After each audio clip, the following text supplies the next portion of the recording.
Usted, cuando todo el mundo muchas veces pone cosas en boca suya y se habla de todo lo que hace y usted no dice nada, como muy callado, y ahora va a hablar. Bueno, ¿por qué? Bueno, yo siempre había decidido guardar silencio porque yo considero que si me pongo a explicar, a dar explicaciones de todo lo que se me acusa y de todo lo que se dice de mí, sinceramente no tendría tiempo para dar todas esas explicaciones. Pero por otro lado se dice también que hay apoyo a grupos paramilitares, etcétera, sectores de derecha. ¿O es que se está con el que más convenga, o cuál es la realidad frente a ese tipo de relaciones? No, la realidad es que yo soy una persona muy respetuosa de las ideas ajenas. O sea, yo respeto las ideas de los demás.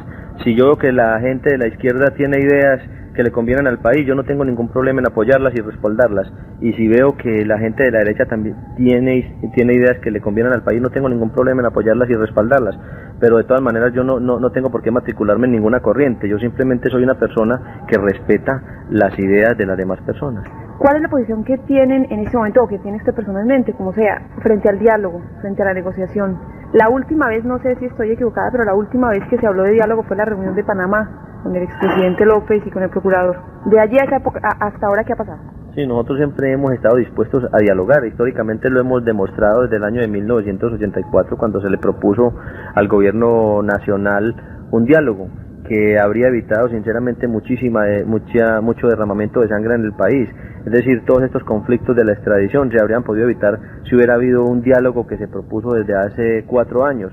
Nosotros siempre hemos estado dispuestos a dialogar, y yo considero personalmente que la falta de diálogo es la causa principal de la violencia en el país.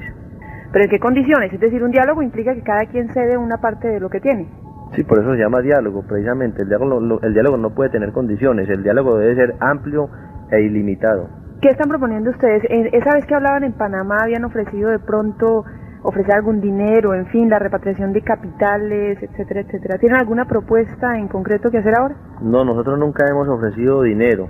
El problema nuestro es un problema de dignidad. A nuestras familias las han atropellado, ha habido represión, allanamientos, saqueos a nuestros hogares. El problema nuestro no es un problema de dinero, es un problema de dignidad. Pero la actividad que ustedes hacen es ilícita, de todas maneras. Bueno, yo personalmente no sé por qué dice usted actividades ilícitas. Pues a veces a mí se me acusa de narcotráfico, pues es una actividad que por el momento, históricamente, digámoslo así, se ha declarado ilegal. Es ilegal por el momento, pero a la larga y al futuro se va a demostrar que tiende hacia la legalización. ¿Están de acuerdo ustedes con eso? Que es otro tema de discusión ahora, por ejemplo, en los Estados Unidos y aquí mismo en el país. Ya hay algunos sectores que plantean que dentro de esa negociación, ese diálogo, se contemple la posibilidad de legalizar el consumo y el tráfico de narcóticos sin ningún problema.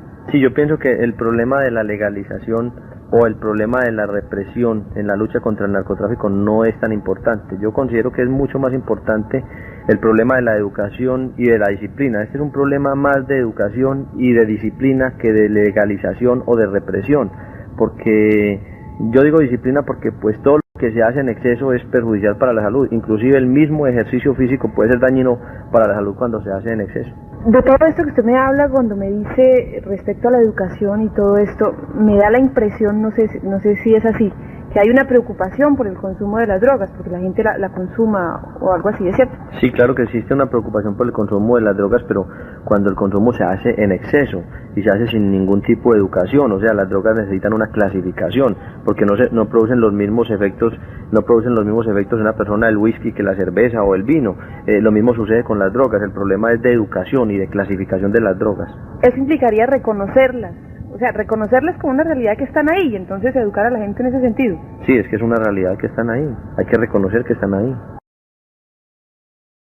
Y es el que tiene que ver con el tratado de extradición. Ya desde hace varios meses está un poquito congelada esta discusión que en otro tiempo fue primera plana de todos los periódicos. Pero ¿cuál es la posición suya ahora de ustedes en torno al tratado de extradición en este momento? Sí, mi posición en torno al tratado de extradición es la misma que tiene la gran mayoría del pueblo colombiano, es decir, estar en contra del tratado de extradición. Eso se ha demostrado en las encuestas amañadas de televisión. El pueblo está contra la extradición, y mucho más después de haber visto la forma como se trata a nuestros compatriotas colombianos detenidos en las cárceles de los Estados Unidos, la forma como se violan sus derechos constitucionales, sus derechos humanos y sus derechos procesales. Muchas personas aseguran que ustedes están en contra del tratado de extradición porque en Estados Unidos sí se condena la ley y la justicia es más estricta que aquí, en donde nuestra justicia, y para nadie es un secreto, realmente cojea mucho y a veces no llega. Sí, claro, la justicia de los Estados Unidos es muchísimo más estricta, pero cuando se trata de sindicados y de procesados colombianos, porque la historia nos ha demostrado que cuando se trata de sindicados norteamericanos, el trato no ha sido siempre el mismo. Alguien hacía denuncias, y es el que tiene que ver con los dineros calientes, con la infiltración de este tipo de dineros en todas las actividades económicas y políticas del país. ¿Qué hay de realidad sobre esto, sobre vinculaciones con sectores políticos y económicos del país? Sí, eso está claro, los dineros calientes están incluidos en todos los sectores económicos del país. Es que cuando el mismo Estado y el mismo gobierno recibe los impuestos que pagan los comerciantes de drogas prohibidas, entonces se está aceptando lo que la prensa y a veces la gente llamaría los famosos dineros calientes. Pero ¿cómo así? ¿Cuándo recibe el Estado ese dinero? ¿De dónde, pues? Pues el Estado recibe ese dinero cuando recibe impuestos de las personas que están sindicadas de comerciar con drogas ilegales.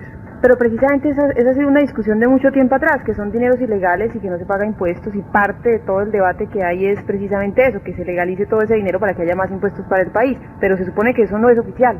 Bueno, lo que yo veo es que todas estas personas que son sindicadas públicamente de pertenecer al narcotráfico son realmente las únicas personas que están invirtiendo en el país, es decir, las únicas personas que están dando trabajo al pueblo de Colombia, mientras los demás sectores de la economía están sacando su dinero a cuentas en el extranjero. Estas otras personas están invirtiendo, están generando trabajo para el pueblo de Colombia. Y entonces es cierto que hay relaciones, que hay ciertos sectores de la economía en donde hay inversión de este tipo de dinero. Eso yo creo que es demasiado lógico. Bueno, hay otro tema que es también de moda, del cual hablan mucho los colombianos últimamente, y es el de una supuesta o una real guerra, un enfrentamiento con el llamado Cartel de Cali. Bueno, ese es un tema sobre el cual se ha especulado demasiado, y yo sinceramente no deseo tocar ese tema. Lo único que puedo decirle es que siento una gran admiración y un profundo respeto por el pueblo del Valle. Por ejemplo, una de ellas en cuanto a los dineros que tiene usted o se dice que tienen. Hace poco apareció en una revista norteamericana en la lista de los hombres más ricos del mundo. ¿Es cierto esto? Es decir, ¿hay tanto dinero como afirma esta revista? Bueno, se sabe que una persona no vale por lo que tiene, sino por lo que es. Lo que sucede es que mis enemigos dicen que yo tengo mucho dinero porque ellos quieren demeritar la obra que yo he hecho por el pueblo. Ellos quieren demeritar todas mis obras, pero lo que ellos no dicen es que yo he salpicado de barro mis zapatos en los barrios populares, porque yo he construido con mis propias manos y he ayudado a construir escuelas, centros de salud y canchas deportivas. Para hacer eso se necesita tener dinero, de todas maneras, no solamente buenas intenciones. Para hacer eso yo creo que se necesita tener un poco de buena voluntad, un poco de civismo y un poco de liderazgo. La revista Semana, a propósito de este tema, sacaban esta semana unas notas sobre lo que ellos llamaban el perfil del comerciante de drogas, y aseguraba que cuando hacía obras de beneficio social, cuando hacía cosas en beneficio de la gente, en realidad estaba buscando algún beneficio propio también. Bueno, yo pienso que una persona no puede generalizar, o sea, no se debe generalizar y no se puede decir que todas las personas de un mismo gremio piensan de la misma manera. En los gremios existen personas distintas y cada persona piensa de una manera diferente a las demás. Bueno, volviendo al tema de la revista, se puede tener mucho o poco dinero o lo que sea, pero de todas maneras eso no hace la tranquilidad ni la vida calmada de la gente. Usted lleva mucho tiempo viviendo clandestino prácticamente, sin posibilidades de estar tranquilo en la vida pública.